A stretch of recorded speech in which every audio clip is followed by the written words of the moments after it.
Good day everyone, I'm Sarah Mel Bakel, a BSed Math student from Ascot. So this day, I will discuss the linear equation. So when we say linear equation, what is linear equation?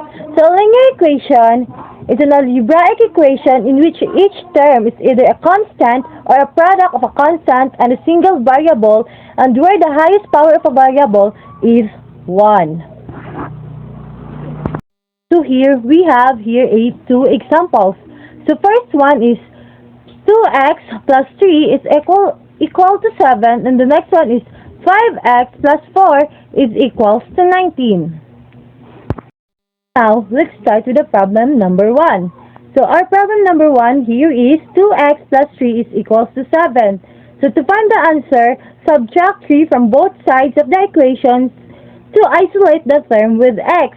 So 2x plus 3 minus 3 equals 7 minus 3. So our answer here is 2x is equals to 4.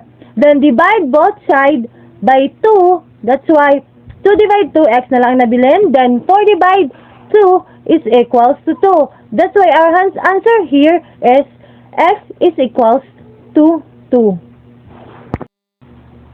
Now, let's proceed to the problem number 2.